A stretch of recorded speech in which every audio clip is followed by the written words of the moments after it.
नमस्कार दोस्तों, मैं मोहन कौशिक आपका हार्दिक स्वागत करता हूं अपने YouTube चैनल पावर माइंड पर। आज हम डिस्कस करने वाले हैं न्यूज़पेपर का एडिटोरियल और वोकैबुलरी के साथ बहुत सारी चीजें। तो आज बिना समय खराब करते हुए बहुत सारी चीजें सीखेंगे। ग्रामर के कंसेप्ट से हिंदी निकालने का तरीका, और हिंदी के बाद हिडन मीनिंग को यदि एक्सट्रैक्ट करना हो, हिडन मीनिंग समझना हो तो वो भी कैसे निकाल सकते हैं, हम उसकी बात करेंगे। हमारा ये जो सेक्शन है टोटली इंग्लिश को फोकस करते हुए है कि इंग्लिश में कैसे रीडिंग को एनहेंस करना है, ये एक सबसे बड़ा पॉइंट है। तो सबसे पहला वर्ड हमारे पास आता है रिवाइवल। रिवाइवल का मतलब समझने से पहले एक पॉइंट समझ लीजिए। किसी भी सेंटेंस की स्टार्टिंग यदि री से होती है तो इसका एक अर्थ बनता है बैक और एक अर्थ बनता है बच्चा अगेन। बैक और अगेन यानी किसी भी चीज को दोबारा से करने को कहते हैं री बैक, रिगेन, रीलोड, री एम्बर्स। री मतलब किसी चीज को एक तरीके से रूट वर्ड में जब हम यूज करते हैं तो इसका अर्थ बनता है पुनः, दोबारा। अब इसको कहते हैं पुनर्जीवन, मतलब पुनः सशक्त और जनप्रिय होना, दोबारा से किसी हिडन चीज को समझना। जो चीज आदि काल में या एक लंबे समय पहले खो चुकी है, गायब हो चुकी है, उसी चीज को दोबारा से जिंदा करना, लोगों के अंदर उसकी आग को दोबारा भड़काना, रिवाइवल कहते हैं। आपने गेम खेलते थे तो गेम में भी रिवाइव करना पड़ता था। रिवाइव का मतलब जिंदा करना पड़ता था।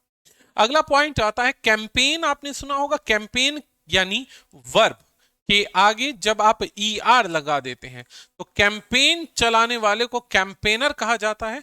वर्ब के साथ में जब आप ई आर लगा देते हैं तो वो एक नाउन बन जाता है, कॉमन नाउन बन जाता है। एक ऐसा व्यक्ति जो अभियान चलाए, अभियान का मतलब होता है किसी भी चीज के खिलाफ, सरकार के खिलाफ, किसी के खिलाफ मोर्चा शुरू करे, और अभियान के अंदर हिस्सा लेने वाले को कैंपेनर कहा जाता है। कैंपेन और कैंपेनर दो वर्ड होते हैं। A person who takes part in organised activities, यानी कि जो एक्टिविटीज में हिस्सा ले और कुछ परिवर्तन करने का प्रयास करे। अगला वर्ड है टर्न्ड आउट। टर्न्ड आउट एक फ्रेज है। टर्न आउट एक फ्रेज है बच्चा, जिसका अर्थ क्या होता है, किसी चीज का जमावड़ा करते हुए उसको रोक देना, बंद कर देना। वैसे टर्न आउट का मतलब एक ये भी होता है गैदरिंग होना।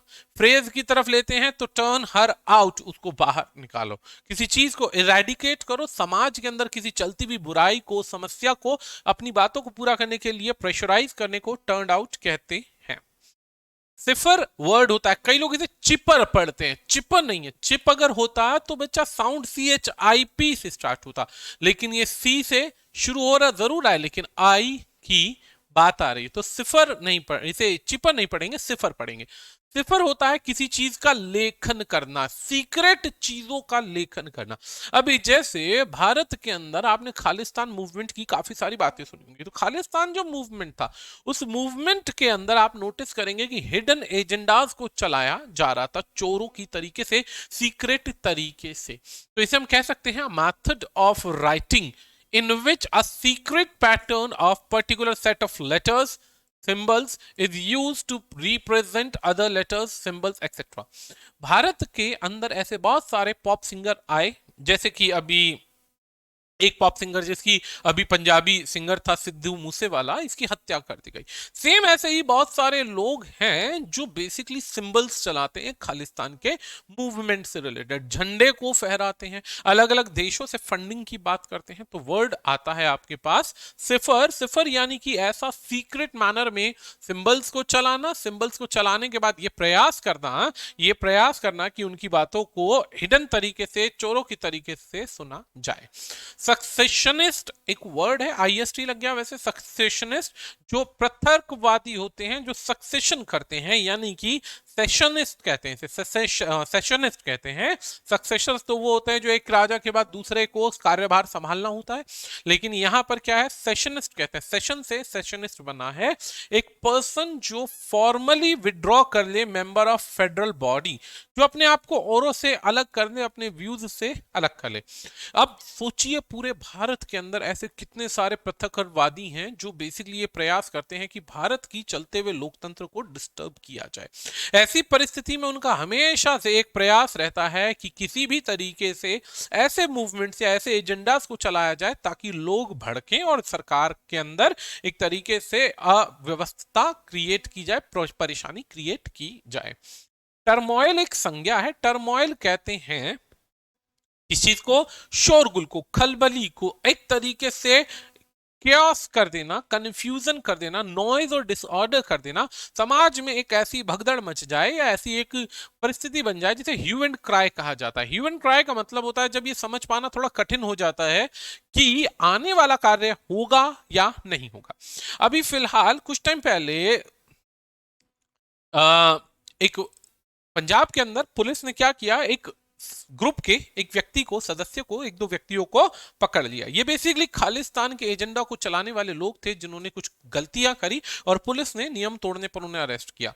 तो ऐसे में जो भिंडरे वाले का रूप बन के अपने आप को प्रेजेंट करने की कोशिश कर रहा था अमृतपाल सिंह, इससे क्या किया, उस पूरे थाने पर पूरे शोरगुल के साथ में, पूरी टीम के साथ में हथियारों से अटैक कर दिया, तलवारों के साथ लहराते हुए अटैक कर दिया। पुलिस को उस व्यक्ति को छोड़ना पड़ा। ऐसी परिस्थिति में नियमों को क्या किया, तोड़ा गया, उल्लंघन किया गया, समाज में एक टर्मोइल क्रिएट कर दिया, शोरगुल बना दिया कि हाँ भाई, पंजाब में रहने वाले जो लोग हैं, जो पंजाब के लिए, खालिस्तान के लिए पृथकवादी नहीं है, उनके लिए समस्या क्रिएट होने वाली है।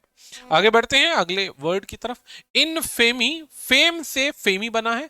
फेमस वर्ड सुना होगा आपने, फेमस वर्ड सुना होगा। फेमस का अर्थ होता है एक तरीके से प्रख्यात, यानी नाम होना, और इनफेमस का मतलब होता है कुख्यात होना। कुख्यात का मतलब होता है बदनामी होना।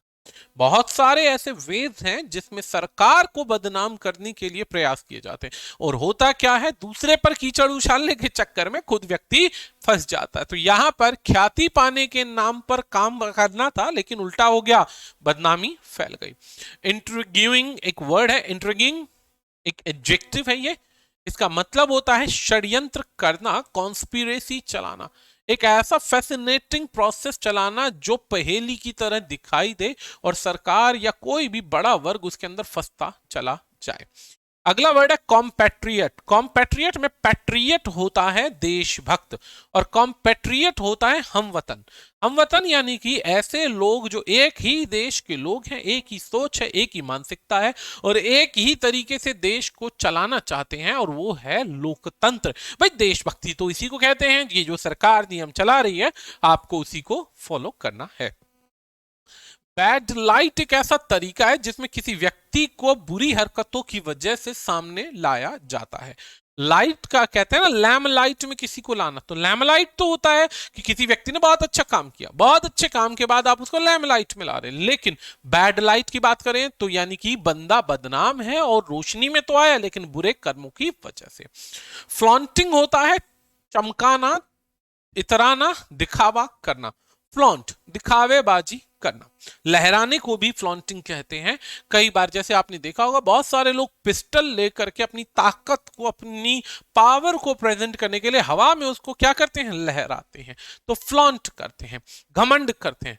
लिंगर के आगे एस लगा है, लेकिन ये एक वर्ब है। लिंगर यानी किसी जगह देर तक रुके रहना, किसी चीज की उम्मीद करते रहना, टकटकी लगा के देखते रहना, ये प्रयास करना कि भाई हाँ ये काम मुझे मिलेगा या नहीं मिलेगा, यानी उम्मीद से उधर उसी चीज पर अटक जाना।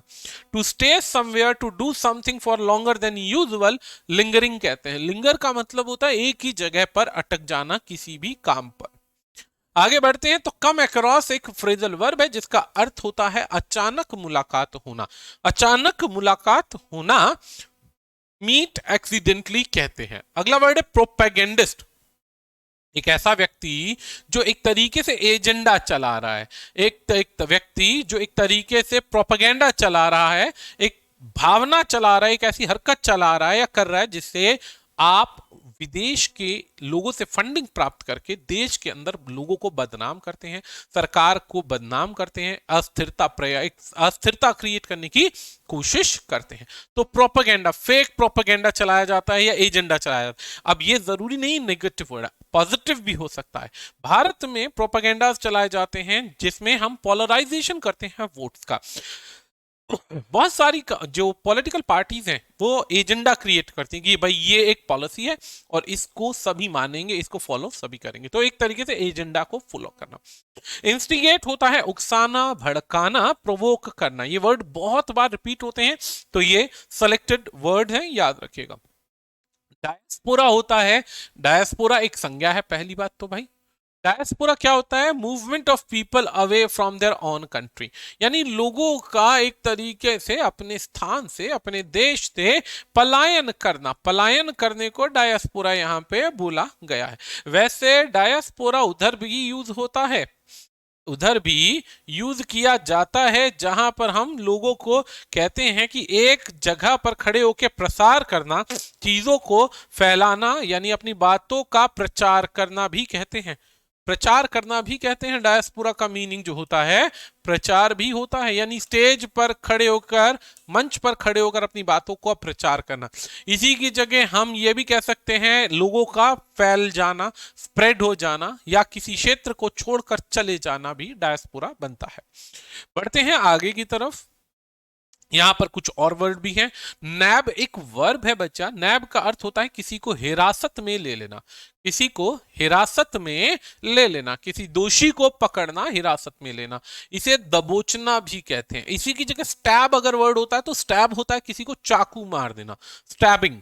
ठीक है। नेक्स्ट वर्ड आता है ब्रेजन। ब्रेजन होता है एक ऐसा वर्ड जिसका अर्थ होता है एक तरीके से ऐसा व्यक्ति जिसको लज्जा नहीं आती है, गलत कार्यों में लिप्त होने की सोच रखता है, उसे ब्रेजन कहा जाता है। ब्रेजन कहा जाता है। जैसे आजकल बहुत सारे युवा लोग हैं, जवान लोग हैं, ये बेसिकली 23 साल 24 साल के लोग हैं जिन्हें काम नहीं मिलता, और काम ना मिलने के बाद में वे इधर उधर गलत गतिविधियों में लिप्त होने का प्रयास करते हैं। तो ऐसे में वर्ड यूज किया जाता है उन लोगों के लिए ब्रेजन, यानी लज्जाहीन, जिनको शर्म नहीं आती है। इंप्यूनिटी कहते हैं एब्सकॉन्डिंग के लिए ऐसा व्यक्ति जो सजा पाए बिना बच जाता है। सजा पाए बिना बचने के लिए दंड का भाव ना हो, जिसको पता है कि ये बच जाएगा, तो ऐसे में वर्ड यूज किया जाता है इंप्यूनिटी। अभी कई दिन से न्यूज के अंदर क्या दिखाई दे रहा है कि अतीक अहमद के बच्चे जो थे उन्हें इंप्यूनिटी थी, उन्हें डर ही नहीं था। एक तरीके से उनकी सोच थी कि सरकार उनका कुछ बिगाड़ ही नहीं सकती, कोई उसके अगेंस्ट है ही नहीं।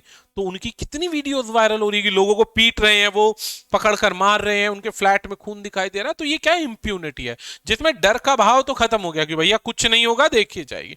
ऐसे भाव के लिए वर्ड यूज किया जाता है डायस्पोरा।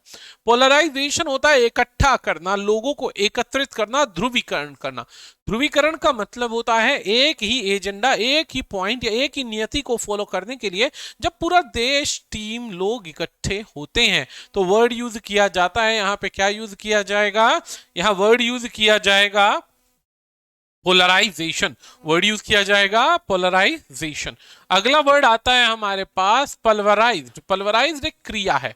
पल्वराइज्ड एक क्रिया है किसी चीज को क्रश कर देना, किसी चीज को रोक देना, समाप्त कर देना, और या फिर ये कहिए कि कूट कूट कर उसका चूरा बना देना, उसको पाउडर बना देना, छोटे छोटे हिस्सों में बदल देना। रिपल पानी का साउंड होता है। रिपल होता है पानी का साउंड। आपने कई बार सुना होगा नदी या समुद्र के किनारों पर, या बेसिकली ट्यूबवेल का पानी जब एक तरीके से बहाव में पानी गिरता है या एक तरीके से बहकर शोर्स पर इकट्ठा होता है, किनारों पर इकट्ठा होता है, तो लहर की जो आवाज होती है उसे क्या कहा जाता है? रिपल। साउंड रिलेटेड वर्ड्स बहुत ज्यादा यूज होते हैं एसएससी के पेपर्स में, ये बात याद रखिएगा। अगला वर्ड आता है हमारे पास में इंसुलेटेड। अगला वर्ड है इंसुलेटेड। इंसुलेटेड एक वर्ब है। इंसुलेटेड क्या है? एक वर्ब है। कोई ऐसी चीज जो किसी को प्रिवेंट करे, रोके, साउंड को दबाए, किसी की आवाज को दबाए, या कुछ ऐसी एक्टिविटी करे जिससे वो चीज बाहर ना जाए। तो प्रोटेक्ट करना किसी चीज को किसी मटेरियल से, ताकि बाहर उसकी इफेक्ट्स को पहुंचने से रोका जाए। अगला वर्ड है ल्यूर। ल्यूर होता है किसी को अपनी तरफ अट्रैक्ट करना, प्रलोभन देना। ल्यूर होता है प्रलोभन देना। बहुत सारे लोग होते हैं जो लालच के दम पर या लालच के नाम पर एक दूसरे से जुड़ते हैं। आपने कई बार नोटिस किया होगा कि आप क्या देखते हैं, अखबारों में अलग अलग प्रकार की फर्जी खबरें या फर्जी न्यूज या एक तरीके से आर्टिकल्स, वैकेंसीज की इंफॉर्मेशन आती है। इंफॉर्मेशन आते ही लोग क्या करते हैं, उन चीजों की तरफ अट्रैक्ट होते हैं। अट्रैक्ट होने के बाद में क्या होता है भाई, अट्रैक्ट होने के बाद में समस्याएं बढ़ती हैं, और सच्चाई में जब सामने जाकर देखते हैं तो उनके अर्थ कई बार अलग निकलते हैं। तो उधर वर्ड आता है ल्यूर, यानी प्रलोभन देना, लोगों को बुलाना। अब यहां पर वर्ड है वॉरलेस पंजाब, यानी अब पंजाब की बात हो रही है, वॉरलेस हो चुका है। क्यों? क्योंकि अब लड़ाई का कोई रीजन ही नहीं है, अमृतपाल सिंह पकड़ा गया है, और जो अलग अलग खालिस्तान का एजेंडा या प्रोपागेंडा फैला रहे थे, सरकार ने उन लोगों को भी गिरफ्तार कर लिया। अब सरकार ने उन लोगों को गिरफ्तार किया जो एजेंडा चला रहे थे, अमृतपाल को गिरफ्तार कर लिया, तो एक तरीके से भारत के अंदर इस खालिस्तानी मूवमेंट को पूरी तरीके से दबाया जा चुका है। जो लोग नहीं जानते खालिस्तान मूवमेंट क्या है, तो खालिस्तान मूवमेंट एक सिंपल सा प्रोसेस है जिसमें पाकिस्तान या अलग अलग देशों से फंडिंग आने के बाद में कुछ लोग पंजाब को खालिस्तान यानी खाली स्थान बनाने की कोशिश में है कि भाई पूरा पंजाब एक खालिस्तान बन जाए पंजाबी स्पीकिंग पीपल के लिए। ये कोई नया आंदोलन या मूवमेंट नहीं है, ये मूवमेंट बहुत लंबे समय से चलता आ रहा है। अब ये मूवमेंट का नाम इसलिए नहीं है क्योंकि ये पॉजिटिव कॉज के लिए नहीं है, ये एक नेगेटिव कॉज के लिए। ये बेसिकली जनता को उकसाना, भड़काना या अपनी बातों के लिए जबरदस्ती किलिंग्स करने तक का पॉइंट है। तो ऐसे में ये एक आंदोलन कम षड्यंत्र बन जाता है देश के एक अभिन्न अंग को काटकर अलग बनाने के लिए। I'm sorry, जिस पर सरकार क्या करती है, इस नकली मूवमेंट को रोकने का प्रयास करती है। अब यहां पर पॉइंट क्या है समझना है। अमृतपाल सिंह अरेस्ट होता है एंड कीपिंग पंजाब पीसफुल, और अरेस्ट होने के बाद यहां पे पंजाब क्या हो जाता है, अब पीसफुल हो जाता है। अब सेंटर एंड स्टेट की बात हो रही है, यानी राज्य सरकार और केंद्र सरकार, ये दोनों जुड़ जाएंगे तो यहां पर ये सब्जेक्ट बन जाएगा, सब्जेक्ट बन जाएगा। मस्ट गार्ड, मस्ट यानी उनको कंपल्शन है, उनकी अब अनिवार्यता है, मजबूरी है। मस्ट होता है अनिवार्यता, अनिवार्यता है। अगेंस्ट द रिवाइवल, रिवाइवल होता है दोबारा से किसी चीज का जन्म लेना। किस चीज का जन्म लिया जा रहा है, सेपरेटिज्म। सेपरेटिज्म का मतलब होता है कि जनता के कुछ हिस्से या वे लोग जो अलग राज्य की डिमांड कर रहे हैं, सेपरेट होने का प्रयास कर रहे हैं, तो उसको सेपरेटिज्म की तरह देखा जाएगा। ठीक है, अब सवाल यहां पर स्टेटमेंट क्लियर हो जाती है। आगे बढ़ते हैं। द न्यूज यानी वो खबर, कॉमा यहां पर ये डेट है, कब की खबर है, अप्रैल 2023 में, 23 अप्रैल की खबर है ये। अब अप्रैल की यानी कि अभी एक दो दिन पहले की खबर है, किस चीज से संबंधित है, of the arrest, of the arrest. The news यहां पर क्या है, सब्जेक्ट है। सब्जेक्ट के बाद क्या हो रहा है, न्यूज किसकी है, ऑफ द अरेस्ट। किसका अरेस्ट हो रहा है, अमृतपाल सिंह। तो ये न्यूज सब्जेक्ट है, और इसके बाद ऑफ से लेकर अमृतपाल सिंह तक ये सब्जेक्ट को समझाने के लिए एक वर्ड यूज किया गया। इस वर्ड को कहा जाता है अपोजिशन। आप इसको अतिरिक्त जानकारी कह लीजिए या एट्रीब्यूट कह लीजिए। अ सेल्फ अपॉइंटेड, यानी कि उसको किसी ने अपॉइंट नहीं किया, जनता ने अपॉइंट नहीं किया। जो लोग कहते हैं कि भाई ये तो जनता की पसंद है, ऐसा नहीं है, ये सेल्फ अपॉइंटेड है, क्योंकि अब उसका सपोर्ट करने कोई भी नहीं आ रहा है। सेल्फ अपॉइंटेड कैंपेनर है। किस चीज के लिए कैंपेनर है भाई, ये फॉर एक प्रीपोजिशन है। फॉर का प्रयोग किया जाता है दोस्तों, क्या दिखाने के लिए, पर्पस दिखाने के लिए। अब फॉर क्या है, पर्पस दिखा रहा है। किसके लिए कैंपेन कर रहा है, अ सेपरेट नेशन, अलग से नेशन चाहिए, अलग से नेशन चाहिए। याद रखना प्रीपोजिशन के सदैव बाद जो भी कुछ आता है वो ऑब्जेक्ट होता है, ऑब्जेक्टिव केस होता है वाक्य का। अब सेपरेट नेशन किसके लिए चाहिए, फिर से पर्पस आ रहा है, रीजन बता रहा है किसके लिए, सिखों के लिए एक अलग देश की डिमांड है। अब यहां पर न्यूज है अमृतपाल के अरेस्ट की। एक अमृतपाल कौन था, अमृतपाल एक सेल्फ अपॉइंटेड कैंपेनर था जो अलग देश की डिमांड कर रहा है। सब्जेक्ट अभी भी हमारे पास ये न्यूज ही चल रहा है। अब क्या है, was received, the news was received, news प्राप्त हुई किसके द्वारा, by the public of Punjab, Punjab की पब्लिक के पास एक खबर आई, with a sense of relief. किस चीज के सेंस से, कि भाई अब सुकून है, कि रिलीफ मिल गया। सेंस क्या है, एक भावना है कि उन्हें आराम मिला इस बात से। अब यहाँ पे ही का प्रयोग किसके लिए हो रहा है? ही एक सर्वनाम है और ये सर्वनाम का प्रयोग नाउन के लिए हो रहा है। और नाउन कौन है?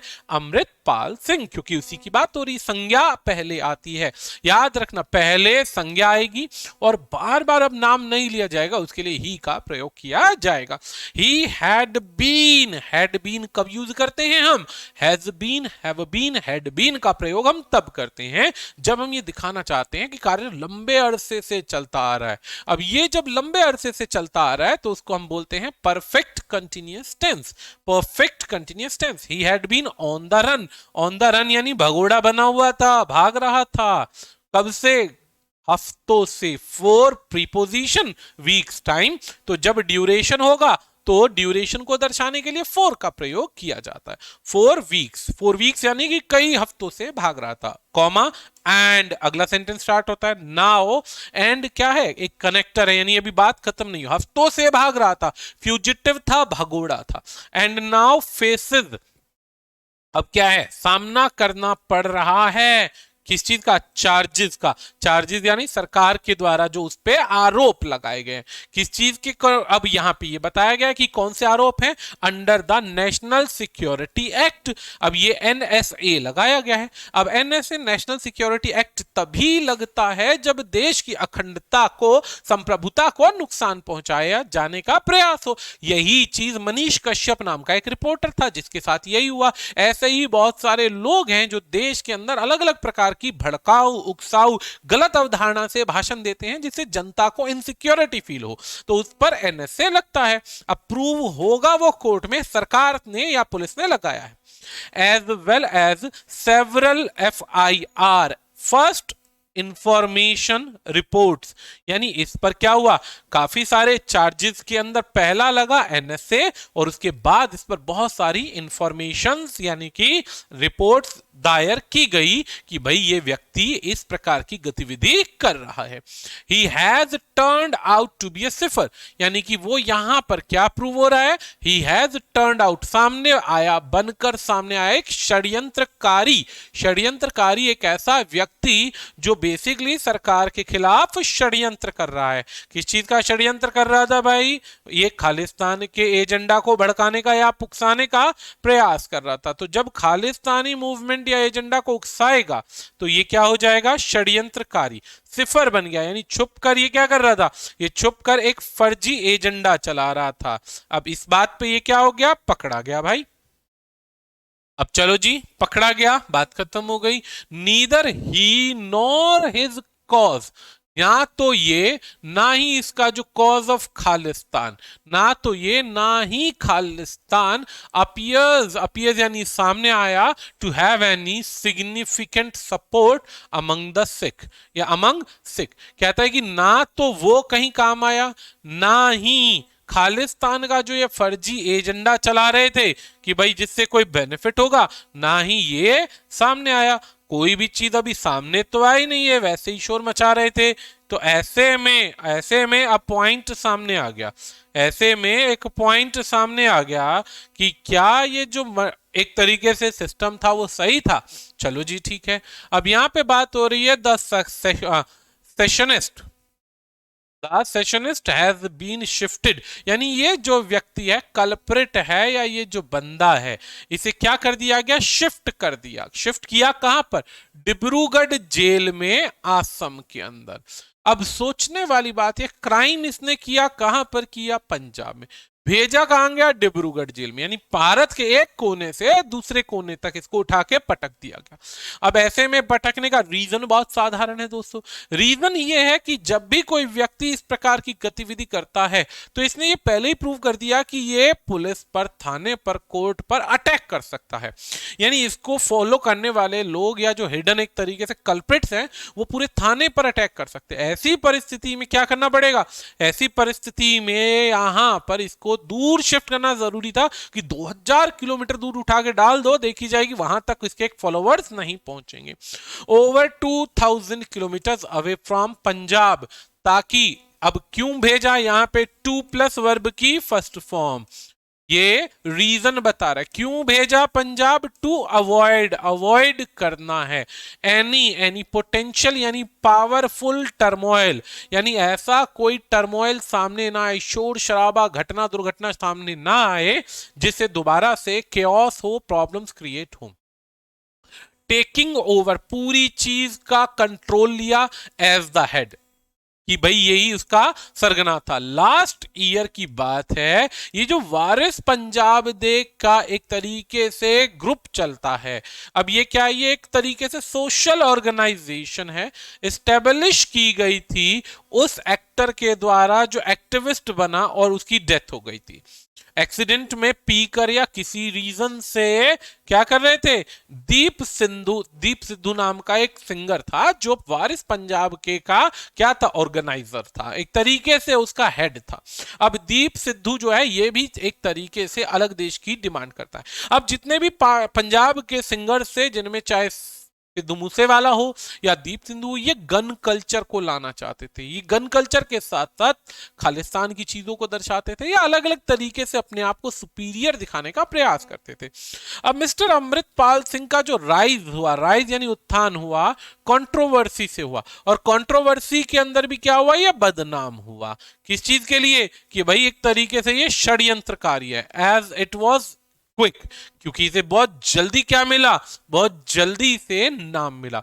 अब कॉमन सी बात है, 50 60 100 लोगों का इसे सपोर्ट हुआ। एक उदाहरण के तौर पर 100 लोगों के सपोर्ट के अंदर इसने डायरेक्टली अमित शाह को चैलेंज कर दिया कि अमित शाह भी कुछ नहीं कर सकता। अब एक छोटा सा मामूली सा व्यक्ति देश के होम मिनिस्टर को चैलेंज करता है कि तुम कुछ नहीं कर सकते और खालिस्तान हम बना के रहेंगे। ऐसी परिस्थिति में क्या हुआ, बदनामी हुई, लोगों का नाम हुआ, लोगों ने इसे वायरल किया, जनता के सामने एक इशू क्रिएट हुआ। इसका स्टाइल जो खुद का था, ही स्टाइल्ड हिमसेल्फ, इसने खुद का जो एक तरीके से स्टाइल बनाया। इवन ये सुनने में आया था कि ये जाके कहीं पे फेस की सर्जरी भी करवा के आया था ताकि जनरल सिंह भिंडरेवाला की तरह खुद को प्रोजेक्ट कर सके, याद रखना। अब इसने खुद का स्टाइल बनाया कैसा, जर्नैल सिंह भिंडरे वाला। अब इसने खुद को उसकी तरह प्रेजेंट किया। हालांकि इतिहास में इसका नाम पॉजिटिव का पेपरों में नहीं होता, पॉजिटिव अच्छे साइंस में नहीं है। एक तरीके से मिलिटेंट आतंकवादियों का लीडर था, हु, जिसने या जिसको मार दिया गया, वॉज किल्ड, मार दिया गया 1984 में। जिन लोगों को नहीं पता कैसे मारा, तो उसके लिए आप ऑपरेशन ब्लू स्टार यूट्यूब पर अवेलेबल है, उसको देखिए, आपको पता चल जाएगा। अब ऐसे में इसे मार दिया गया। मारने का इसको जो कारण था, मारने का कारण क्या था कि काफी सालों से हत्याएं करता आ रहा था राज्य के अंदर। इन फरवरी की बात है, चलो जी वो तो पास्ट की बात हो गई, खत्म हो गई। फरवरी की बात है, Amritpal Singh led a mob, जनता को इकट्ठा करता है, उकसाता है, दैट हैड स्टॉर्म्ड। अब ये दैट किसके लिए आ रहा है, आर्मी के लिए नहीं, मॉब के लिए। मॉब यानी उकसाई हुई जनता, भड़की हुई भीड़। मॉब क्या करती है, स्टॉर्म्ड करती, घुस जाती है। स्टॉर्म्ड यानी ताकत से तूफान की तरह घुस जाती। कहां पर घुसती है, पुलिस स्टेशन में घुसती है। हाथ में क्या होती है, तलवारें होती हैं, गन्स होती हैं। अब इनका गन्स के साथ काम क्या था, फ्री करवाना था। किस लिए घुसे थे, आजाद कराना था। किसको आजाद कराना था, एक्चुअल में आजाद नहीं था, ये बरी कराने वाला होना चाहिए था। छुड़वाया इन्होंने ताकत के दम पर अपने ही एक क्रिमिनल साथी को। अब कॉम्पेट्रिएट मतलब ऐसा व्यक्ति, सहयोगी, जो किसी भी गुनाह में साथ देता है। अब किससे, कस्टडी से छुड़वाया। अब शोइंग द स्टेट पुलिस, दर्शा रहा था स्टेट पुलिस को और गवर्नमेंट को कि भाई इस तरीके से ये तो उनकी नजरों में चढ़ गया, बैड लाइट में आ गया। बैड लाइट का मतलब ये कि हाँ भाई ये एक क्रिमिनल है जो इस प्रकार की घटना, दुर्घटना कर सकता है। आगे बढ़ते हैं। लेकिन then it was not entirely surprising, कि अब ये सरप्राइजिंग तो था ही नहीं कि भाई जिस व्यक्ति ने कोई एक एक्टिविटी करी, सपोज करो उसने कोई एक एक्टिविटी करी, क्राइम कर दिया। क्राइम करने के बाद अगर जनता या देश या सरकार एकदम से क्विक एक्शन नहीं लेती, तो होता क्या है, जब तक कंप्लेन नहीं होगी, एक्शन नहीं होगा, और ऐसे में उसकी जो हिम्मत है वो बढ़ती जाएगी। 4 मंथ्स, कई महीनों तक ही, यानी वो अलोंग विद हिज सपोर्टर्स, उसके सपोर्टर्स क्या कर रहे थे, फ्लॉन्ट कर रहे थे तलवारें, यानी दिखा रहे थे, ताकत का प्रदर्शन कर रहे थे। तलवारें चमकाते थे, गन्स चमकाते थे, और खतरनाक हथियार चमकाते थे पूरे के पूरे पंजाब के अंदर, ताकि ज्यादा से ज्यादा लोगों को एकत्रित किया जाए अपनी ताकत के दम पे, और जो विरोध में है, विपक्ष में, वो डर कर चुप हो जाए। द क्वेश्चन स्टिल लिंगर्स, यानी क्वेश्चन तो अभी भी अटका हुआ था, सवाल तो एक था, as to how that was being allowed in Punjab, कि भाई ये पंजाब में अभी भी अलाउड था कैसे। अगर राज्य सरकार के सामने ऐसी कोई इशू है तो राज्य सरकार ने कदम नहीं उठाए तो इसके अंदर क्या हुआ कि वो धीरे धीरे और ज्यादा अपने आप को दिखावा करने लगा। Which has lived through an era bloody secessionism through the 1980s and 1990s। अब एक बात ये कि दिमाग में एक बात अभी भी सोचने वाली बात कि 1980 से 90 के दशक में हुई जो घटना थी, सरकार ने एक बहुत बड़े क्रिमिनल को हटाया, एक तरीके से क्रिमिनल ही बोलूंगा मैं। अब ऐसे में पंजाब के अंदर दोबारा लंबे समय के बाद 20 22 23 साल के बाद या 30 साल के बाद में दोबारा लगभग सेम घटना का होना भी अपने आप में एक ताकत वाली बात है। Though he come across self styled the Khalistani propagandist, अब हालांकि वो खुद को प्रेजेंट करता था खालिस्तान का एजेंडा या प्रोपेगेंडा फैलाने वाला, अपीयर्स टू हैव सपोर्टर्स, उसे क्या मिले, सपोर्टर्स मिले। कहां से मिले, supporters, handlers with in and outside India, यानी भारत के अंदर तो इसके सपोर्टर्स थे ही, बाहर से, कनाडा से, ऑस्ट्रेलिया से खालिस्तान की फंडिंग बहुत तेजी से होती थी। अब आगे बढ़ते हैं। The state of Punjab is on the border with Pakistan, Pakistan का भी बॉर्डर लगता है। अब that has sought to instigate, अब यहां से क्या होता है, भड़काऊ सेक्शन उनको मिलता है, section of the population into violence for decades. ऐसा देखने में आ रहा है कि बॉर्डर क्रॉस करके किसी भी तरीके से जो भारत के अंदर आते हैं और क्राइम को फैलाते हैं। ठीक है। The campaign of Khalistan is active, campaign जो खालिस्तान का था वो एक्टिव है अब भी सिखों के डायस्पोरा के अंदर, यानी आज भी बहुत सारे सिख ऐसे हैं जिनके मन में ताकत नहीं है, बोल नहीं सकते खालिस्तान चाहिए, लेकिन अंदर उनके अभी भी एक पॉइंट है कि नहीं, उन्हें खालिस्तान चाहिए। Ruling of Aam Aadmi party's government in the state is now patting itself, अब वो क्या कर रहे हैं, खुद को शाबाशी दे रहे हैं, on the back for the arrest, कि उन्होंने अरेस्ट करवा दिया। But the situation should not have reached this point, लेकिन सच्चाई वाली बात कि इस मुद्दे को इतनी आगे तक पहुंचने या पहुंचने देने के लिए भी कहीं ना कहीं आम आदमी पार्टी उतनी ही रिस्पॉन्सिबल है जितना आम आदमी के सामने कौन है, अमृतपाल सिंह है। अब इस बात को निगेटिव नहीं, पॉजिटिव एटीट्यूड से एक सभ्य नागरिक की तरह समझना है। दोस्तों, यदि कोई क्राइम करने वाला व्यक्ति खुले तौर पर पकड़े जाने का उसे डर नहीं है और खुले तौर पर हथियार चमका रहा है, एक्टिविटी कर रहा है, तो उसे आर्म्स एक्ट में बंद किया जा सकता है। आर्म्स एक्ट में नहीं बंद कर सकते तो राज्य सरकार की एक जिम्मेदारी है कि उसे रोका जाए, बंद किया जाए, लेकिन राज्य सरकार ने उसे छूट दी, तो इनडायरेक्ट मैनर में राज्य सरकार ने उसको परमिट किया, अलाउ किया, और जब मुद्दा बढ़ गया तब उसके अंदर क्या हुआ, प्रॉब्लम्स बढ़ी, और ऐसे में क्या हुआ, उनके हाथ पैर सरकार के फूले, तब स्टेट गवर्नमेंट की मदद भी लेनी पड़ गई, central government. Even the police operation 2, यहां तक कि जो पुलिस का ऑपरेशन है टू नैब हिम, उसको पकड़ने का, turn out to be embarrassment, यानी पुलिस जो पकड़ना चाहती थी वो एक एम्बैरेसमेंट हुई। एक तरफ पुलिस कहती है कि वो आसम में घूम रहा है, वो हरियाणा में घूम रहा है, वो दिल्ली में घूम रहा है, और पकड़ा गया पंजाब से ही, यानी वो कहीं नहीं घूम रहा था, वो कहीं नहीं घूम रहा था। ये सिर्फ पुलिस अपनी एक तरीके से वीकनेस या ये कहिए कि राष्ट्रीय पार्टी या केंद्रीय दल या राज्य पार्टी का दबाव था, जिसकी वजह से वो काम नहीं कर पा रही थी। As he manage to flee, flee का अर्थ होता है दोस्तों भाग जाना, हर बार वो भाग जाता था, and remain on the loose, और हर बार बच जाता था। Though the instigator is now behind bar, हालांकि जो भड़काऊ भाषण देने वाले लोग हैं वो अब बिहाइंड द बार्स है। His call for violence and brazen communalism, यानी कि उसकी जो आवाज थी बिना बात का शोर करने की थी, क्या क्या थी आवाज, वायलेंस, हिंसा की थी, अलग कम्युनिटी को भड़काने की थी, विच वेंट ऑन, जो चलती जा रही थी, विद इम्प्यूनिटी, उसके दिमाग में था कि वो बच जाएगा, कोई क्राइम नहीं होगा, कई महीनों तक चली। ट्रिगर्ड मेमोरीज ऑफ पोलराइजेशन, उसके दिमाग में एक मेमोरी चल रही थी, किस चीज की, एक याद थी कि वो पोलराइजेशन करे, सिखों को भड़का कर उकसाकर एक जगह आ जाए और हिंदू और सिखों का क्या करा दे, युद्ध करा दे। अब इससे क्या होगा, कॉज होगा, कारण बनेगा, और ज्यादा से ज्यादा सेपरेटिस्ट लोग होंगे, आतंक फैलाएंगे। आतंक इसलिए क्योंकि ये गलत था, प्रॉपर तरीके से सरकार के सामने जो गलत एक्टिविटी थी। अगर यही काम महात्मा गांधी भी करते तो देश में आज के दिन शांति व्यवस्था, एक संविधान नहीं चलता। उन्होंने सभ्य समाज की एक गठन करने के लिए इन चीजों को प्रॉपर तरीके से मैनेज किया।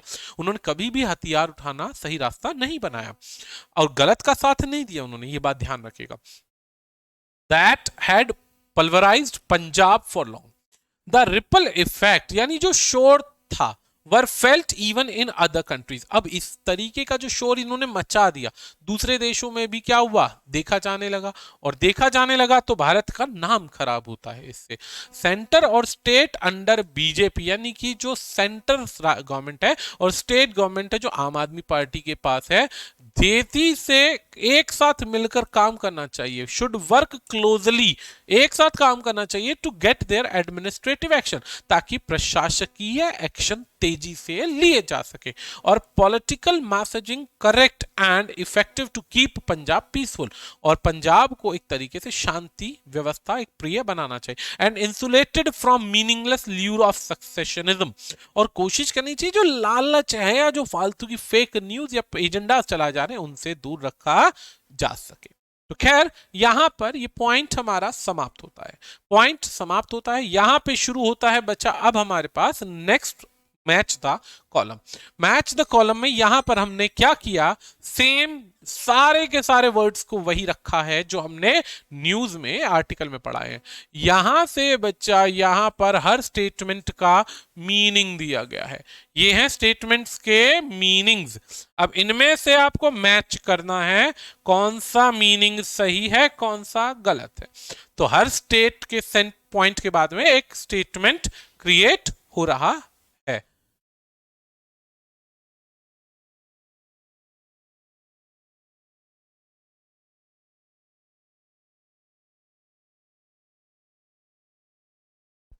तो आगे देखते हैं, अगला पॉइंट है कि कौन सा क्या वर्ड आएगा। तो ध्यान से पढ़ते हैं। सबसे पहला वर्ड आता है बच्चा, सबसे पहला वर्ड आता है टर्मोइल। टर्मोइल को कहते हैं अव्यवस्था क्रिएट करना या एक तरीके की ऐसी परिस्थिति क्रिएट करना जिसके अंदर हम ये पाते हैं कि शांति व्यवस्था खराब की जाती है, शांति व्यवस्था खराब की जाती है। तो उसके लिए सबसे पहला वर्ड आता है बच्चा, ये इसका मीनिंग है a state of great noise और कन्फ्यूजन, एक ऐसी परिस्थिति जिसमें बहुत ज्यादा क्या हो रही है, कन्फ्यूजन क्रिएट हो रही है। दूसरा वर्ड आता है लिंगर्स। लिंगर्स का अर्थ होता है उम्मीद में बैठना कि और भी कुछ अच्छा होगा, नॉर्मल समय से ज्यादा समय देना कि नहीं और भी कुछ अच्छा होगा। नैब का अर्थ होता है किसी को अरेस्ट कर लेना, किसी को अरेस्ट कर लेना, पकड़ लेना। जब पुलिस किसी को दबोचती है तो नैब कहते हैं, जैसे इस क्रिमिनल को पकड़ा। ब्रेजन होता है, ब्रेजन का मतलब क्या है बच्चा, अब यहां तीन वर्ड है, ब्रेजन, ब्रेजन के बाद पोलराइजेशन, पोलराइजेशन क्या होता है, इकट्ठा करना, और रिपल होता है वाटर का साउंड, रिपल होता है वाटर का साउंड। तो चलो रिपल की बात करें तो रिपल हमारे को मिल गया भाई, ये रहा वाटर का साउंड। पोलराइजेशन होता है लोगों को उनकी ओपिनियंस के नाम पर इकट्ठा करना। द फैक्ट ऑफ पीपल और opinion being divided into two opposing groups, चलो जी इकट्ठा कर दिया। ब्रेजन होता है लास्ट, ये रहा without embarrassment specially in the way of shock और पीपल। तो यहां पर इस तरीके से जब पेयर बनता है तो मैच द कॉलम आता है। बैंकिंग की एग्जाम में कॉम्प्रीहेंशन के साथ में आजकल ऐसे वर्ड्स आने लग गए हैं।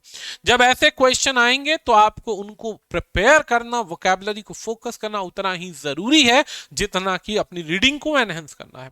तो आज की क्लास इसी पॉइंट पर समाप्त करते हैं। आगे भी हम ऐसे ही न्यूज आर्टिकल्स को लाते रहेंगे, बने रहिए हमारे साथ। आज के लिए इतना ही, धन्यवाद।